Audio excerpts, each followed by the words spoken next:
these horses are always getting spooked," he says as he can hear them in the distance.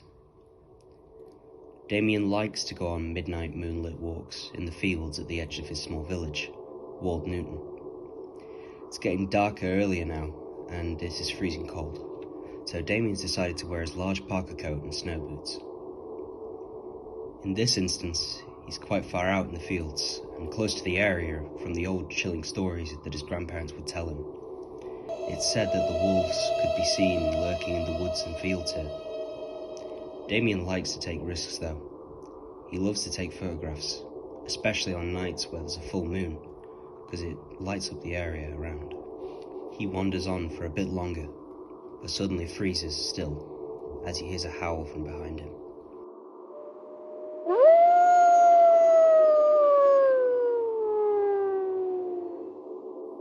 What was that? He has never had an experience like this. It must be in the field, at least 200 meters away.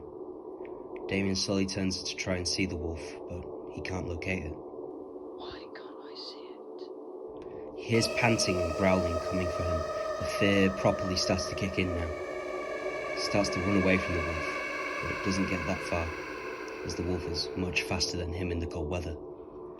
Damien hears that the panting from the wolf is starting to get louder, but less frequent, meaning that it's slowing down.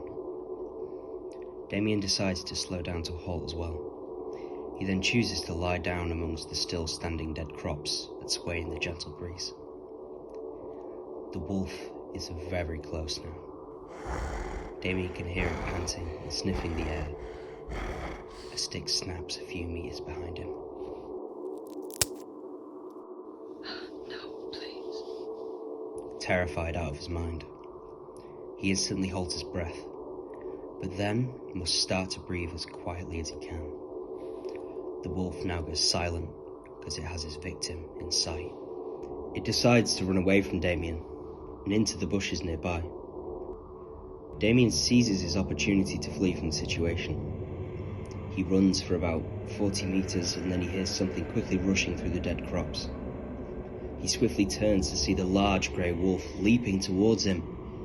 It's almost like it was gliding through the air.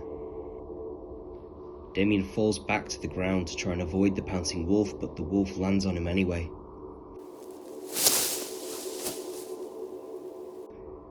But he feels no force, no pain, no pressure. Perplexed, Damien stands up and looks around. The wolf spots him and goes straight through him again. He realizes that he's been followed by a ghost of a dead wolf this entire time. The wolf grunts, then sprints off into the woods. Damien decides that it's the right time to go home. So he heads back down the path towards the village. The wolf turns back to see him leaving and chooses to follow him, quietly sneaking through the dead crops, following Damien all the way back to his house. Every night, the wolf travels to Damien's house to haunt him and his family. Its red, glowing eyes can be seen in the dark at the end of the garden, and once a month, its howl at the full moon can be heard by all the village people.